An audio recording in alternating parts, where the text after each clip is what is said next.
கேள்வி பார்வையாளர்களுக்கு வணக்கம். இந்த நேர்காணலில் நம்மோடு இணைந்திருப்பவர் தமிழ்நாடு சுயாட்சி கட்சியின் தலைவர் தங்கப்பாண்டியன் அவர்கள். சார் வணக்கம் சார். வணக்கம் சார். தமிழ்நாட்டு பாஜகவினுடைய சர்ச்சை என்பது நாளுக்கு நாளே அதிகரித்துக் கொண்டே போகிறது. 2 நாட்களுக்கு முன்பாக மத்திய நிதியமைச்சர் நிர்மலா சீதாராமன் தலைமையில் பாஜக சார்பில் ஒரு கூட்டம் நடைபெற்றுச்சு. அதனைத் தொடர்ந்து பாஜகவினுடைய முன்னாள் தலைவராக இருந்த அண்ணாமலை அவர்கள் லண்டன்லேருந்து காணொலி காட்சி வாயிலாக ஒரு ஆடியோ பேசி அனுப்பியிருந்தாங்க. இதில் என்ன சொல்ல வராங்கன்னா, ஆளாளுக்கு இங்கிட்டு ஒருத்தவங்க உறுப்பினர் சேர்க்கை, இங்கிட்டு ஒரு பக்கம் உறுப்பினர் சேர்க்கை, நீங்கள் எச் ராஜா பக்கம் போங்கன்னு ஒரு அண்ணாமலை பேசுவதாகவும், அங்கிட்டு நிர்மலா சீதாராமன் தலைமையில் பாஜக ஒரு அணி அமைப்பதாகவும் ஒரு கருத்து நிலவுகிறது. இந்த சம்பவத்தை எப்படி சார் பார்க்கலாம்? இல்லை, 2 தோத்தாங்கொல்லிகள் தான் பாஜகவுடைய தலைவர்களாக இன்னைக்கு காட்டப்படுறாங்க.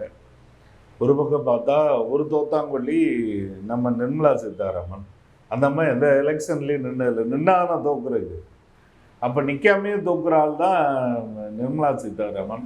அந்த அம்மா இன்னைக்கு தமிழ்நாட்டினுடைய பாஜக நிர்வாகிகளை வழிகாட்டக்கூடிய பொறுப்பை கொடுத்துருக்குறாங்க. இன்னொரு பக்கம் பார்த்தீங்கன்னா, தானுங்கெட்டு கட்சியும் கெடுத்து கூட்டணியும் கெடுத்து ஒன்றும் இல்லாமல் ஆக்கி டெபாசிட் இலக்க வச்சு இன்னைக்கு லண்டனுக்கு ஓடி போயிருக்கிற அண்ணாமலை என்கிற தோத்தாங்கொல்லி இன்னொரு தலைவர். இதுக்கு முன்னால் சாரணர் தேர்தலில் கூட 60 வாக்குகள் கூட பெறாத எச் ராஜா இதுக்கு முன்னால் தலைவர். அப்போ பாஜகவினுடைய அரசியலுக்கு தமிழ்நாட்டு மக்கள் கொடுக்கக்கூடிய வரவேற்பு இதுதான். இந்த லட்சணத்தில் இருக்கிறவர்களை தான் இவர்களும் தலைவர்களாக போடுறாங்க. இதுக்குள்ளே உட்பூசல் வேற குடும்பிடி சண்டையாக பயங்கரமாக நடந்துகிட்டு இருக்கு. இப்போ நிர்மலா சீதாராமன் ஒரு குரூப்பை வச்சு நிர்வாகிகளை வச்சு ஆலோசனை கொடுக்குறாங்க. ஆனால் லண்டன்லேருந்து அண்ணாமலை நேராக யார்கிட்ட பேசுகிறான்னா, நிர்மலா சீதாராமன் அக்காட்ட பேசலை, மாவிட்ட பேசலை, அல்லது நிர்வாகிகளான அதில் யார் கலந்துக்கிட்டாங்களோ அந்த நிர்வாகிகள் மூலமாகவும் பேசலாம். டைரெக்டாக தொண்டர்கள்ட்ட பேசுகிறார். எச் ராஜா உங்களுக்கு வழிகாட்டுவார், அவர் கரத்தை பலப்படுத்துங்க, பூத்துக்கு 200 பேர் ஆளை திரட்டுங்கன்னு டைரெக்டாக பேசுகிறார்.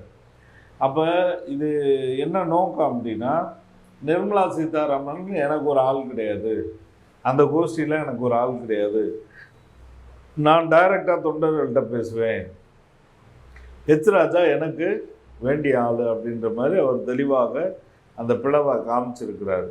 அது மட்டும் இல்லை, எந்த கட்சியிலையும் இப்படிலாம் அலோவ் பண்ண மாட்டாங்க. இப்படிலாம் டைரெக்டாக தொண்டர்கள்ட்ட பேசினா, இன்னும் இத்தனைக்கும் நீங்கள் பொறுப்பு இல்லாமல் வெளிநாட்டில் போய் படிக்க போயிருக்கும்போது இப்படி டைரெக்டாக தொண்டர்கள்ட்ட பேசினா எந்த கட்சியிலையும் அலோவ் பண்ணாங்க, உடனே ஆளை காலி பண்ணி விட்டுருவாங்க, பதவியை காலி பண்ணி விட்டுருவாங்க. ஆனால் அண்ணாமலை என்ன தைரியத்தில் இப்படி நேரடியாக தொண்டர்கள்ட்ட உரையாற்றுறாருன்னு தெரியல. அதுவும் நிர்மலா சீதாராமன் உட்பட கேடி ராவன் உட்பட பல்வேறு நிர்வாகிகள் அங்கே இருக்கிறாங்க. அவங்கள பூரா தூக்கி போடுற மாதிரி, அவங்கள பூரா ஒன்றும் இல்லை, அதெல்லாம் செல்லா காசுன்னு சொல்கிற மாதிரி ஒரு நேரடியாக தொண்டர்கள்ட்ட பேசுகிறார். இல்லை, இதுக்கு முன்பாக எச் ராஜா அவர்கள் ஒருங்கிணைப்பாளராக வருவதற்கு முன்பாக அண்ணாமலை பதவி விலகும்போது கூட கேடி ராவன் அவர்கள் தான் அந்த பொறுப்புக்கு வருவாங்கன்னு சொல்லப்பட்டாங்க. ஒருவேளை அந்த இதுக்கான முன்னெடுப்பாக கூட அதை பார்க்க முடியுமா? இல்லை, இருக்கலாம். இதில் அவங்களுக்குள்ள என்ன மோட்டிவாக இப்போ ஓடிக்கிட்டு இருக்கு அப்படின்னா, எச் ராஜா, அண்ணாமலை, மீதி குரூப்பு நிர்மலா சீதாராமன் ஓடுது. இது எங்கே போய் முடியுதுன்னு தெரில. இன்னும் அந்த கூட்டத்தில் பொன் ராதாகிருஷ்ணனும் தமிழிசையெல்லாம் காணாம்.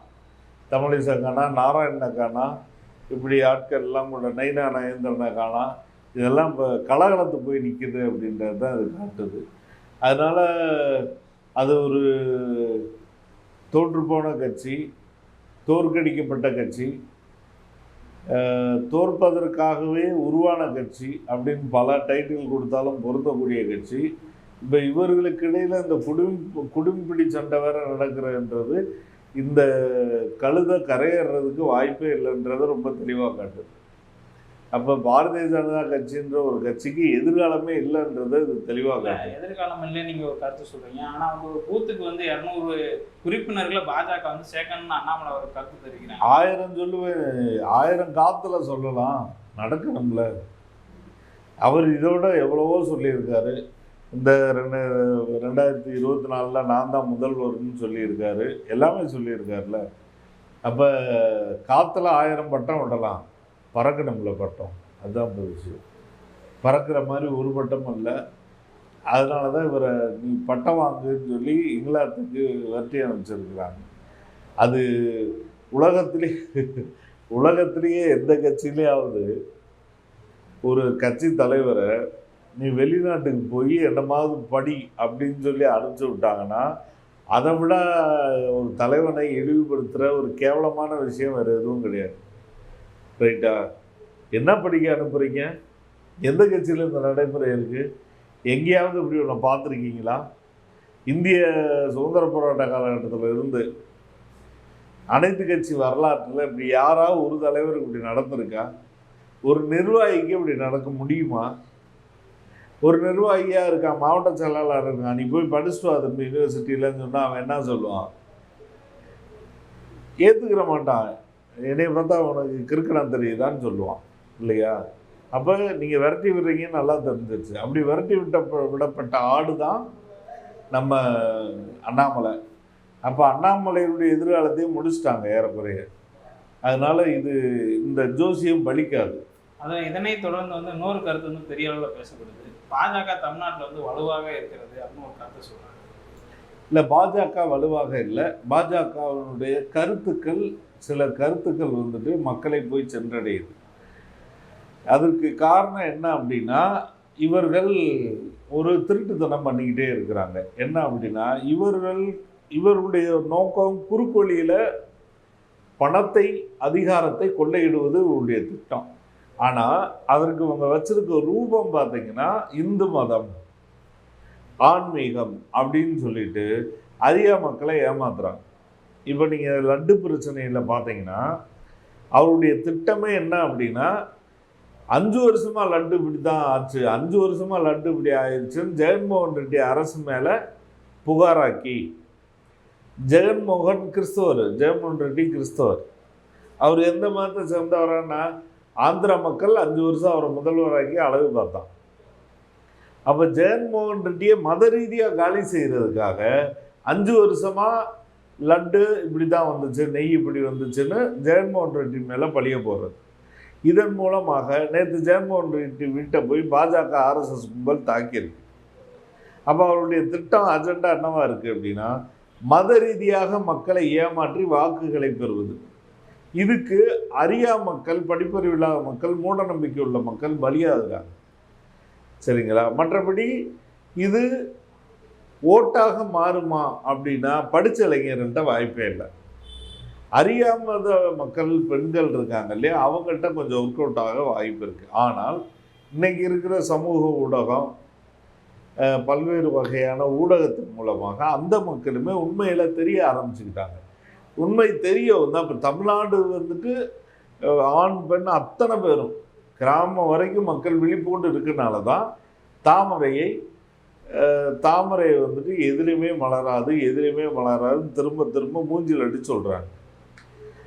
கேரளாவிலையும் அதே மாதிரி எங்கெல்லாம் விழிப்புற்ற மக்கள் கூட்டம் இருக்கோ அங்கெல்லாம் தாமரைக்கு வேலை இல்லைன்னு ஆகுது.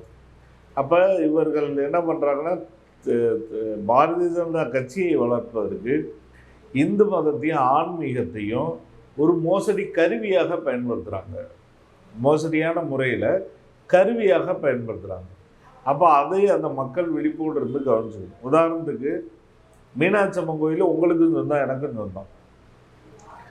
இந்த தமிழ்நாட்டினுடைய மதுரை மாவட்டத்தினுடைய, தமிழ்நாட்டினுடைய மக்களினுடைய பொது சொத்து தான் மீனாட்சி அம்மன் கோயில்.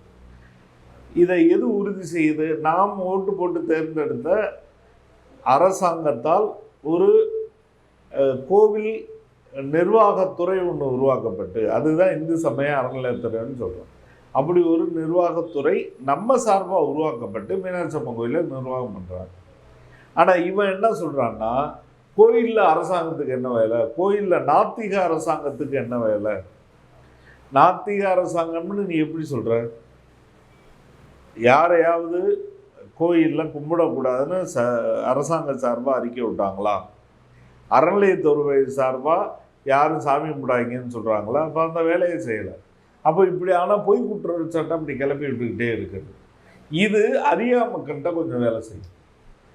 சரிங்களா? ஆனால் மற்றபடி என்னென்னா, இந்த மீனாட்சி அம்மன் கோயில் மக்கள் அதிகாரம், நம்ம ஓட்டு போட்டு நம்ம ஒரு அரசாங்க நிர்வாகத்துக்கிட்ட மீனாட்சி அம்மன் கோயிலை கொடுத்து வச்சுருக்கோம்னா அதனுடைய நிலங்கள் பாதுகாக்கப்படுது, அதனுடைய சொத்துக்கள் பாதுகாக்கப்படுது, அதனுடைய நகைகள் பாதுகாக்கப்படுது. இல்லைன்னா என்னைக்கோ இந்த குருக்கள் எல்லாத்தையும் அடிச்சுட்டு போயிருப்பான், உண்டியலோட மொத்தமாக கொண்டு போயிருப்பாங்க. எத்தனையோ சிலைகளை காணாம், கர்த்தூன்களை காணாம், விற்கப்பட்டிருக்கு உலகம் முழுக்க. இதெல்லாம் குற்றச்சாட்டுகளில் இருக்குது. செஞ்சது பூரா யார்? கோயிலுக்குள்ளே இருந்து செஞ்சவங்கன்னு சொல்கிறாங்க. அப்போ இந்த மாதிரி ஊழல்கள்லாம் நடக்கக்கூடாதுன்னு சொல்லி தான் மக்கள் அதிகாரத்தின் கையில் கோயிலை கொடுத்து வச்சுருக்கோம். ஆனால் இவங்க என்ன பண்ண பார்க்குறாங்கன்னா, பறித்து பிராமின்ஸ் கைப்பற்றணும்னு பார்க்குறாங்க. இன்னும் சொன்னால் பாஜக ஒரு பிராமின் கட்சி, இவருடைய கட்சி தலைமையாக நாக்பூரில் இருக்குது. அங்கே இருக்கக்கூடிய சிற்பவன பார்ப்பனர்கள் தான் இந்த கட்சியில் ஆர்எஸ்எஸில் உயர்மட்ட பொறுப்புலேயே இருப்பாங்க. அவர்கள் தான் இந்த மோடி, அமித்ஷா எல்லாத்தையும் மெயின்டைன் பண்ணுறது. அப்போ நிர்மலா சீதாராமன் ஒரு தடவை கூட ஒரு எம்பி சீட்டு கூட ஜெயிக்காத ஒரு பிராமணத்தி என்பதனாலேயே அவர் வந்துட்டு நிதியமைச்சராக இருக்காங்க, இராணுவ அமைச்சராக இருந்தாங்க இல்லையா? இந்த நாடு சிரிக்க முடியாத கேடுகளை எல்லாம் சந்திச்சுக்கிட்டு இருக்கு இந்த பிராமணிக்கு பார்ட்டினால. அதனால் என்னென்னா இதை சீக்கிரம் மக்கள் உணர்வாங்க, அதுக்கான பதிலடியை தருவாங்க. அதனால் பாரதிய ஜனதா இது சில பொய்களை பரப்பி மக்கள்கிட்ட கொஞ்சம் ஏமாத்துறதுக்கு இடம் கிடைச்சிருக்கையுடைய அவங்களுக்கு கட்சி ரீதியான ஆதரவு இல்லை. அது மட்டும் இல்லை, கட்சி ரீதியான ஆதரவு இல்லை என்பதை 3 தேர்தலில் தெளிவாக சொல்லிட்டாங்க. டெபாசிட் கூட உங்களுக்கு கிடையாது, வேறு இடத்த பாருங்கள் அப்படின்னு சொல்லி தமிழ்நாட்டை பொறுத்தளவு தெளிவாக இருக்காங்க மக்கள். அதனால் இங்கே பாஜகவினுடைய சதிகள் பலிக்காது அப்படின்றத நம்ம. நீங்கள் டெபாசிட் கூட தேராதுன்னு சொல்கிறீங்க, 2026 நாங்கள் தான் ஆட்சி அமைப்போம்னு பாஜக சொல்கிறாங்க. சொல்லலாம்ல, சொல்லக்கூடாதுன்னு இல்லை. ஜனநாயக நாட்டில் வாயுள்ள யாரும் நாய் போல கத்தலாம், தவறுன்னு நீங்கள் சொல்ல முடியுமா? இப்போ நான் நாய் மாதிரி குலைக்கலாம், கழுதை மாதிரி கூவலாம், குதிரை மாதிரி கணக்கலாம், எனக்கு அது உரிமை தானே.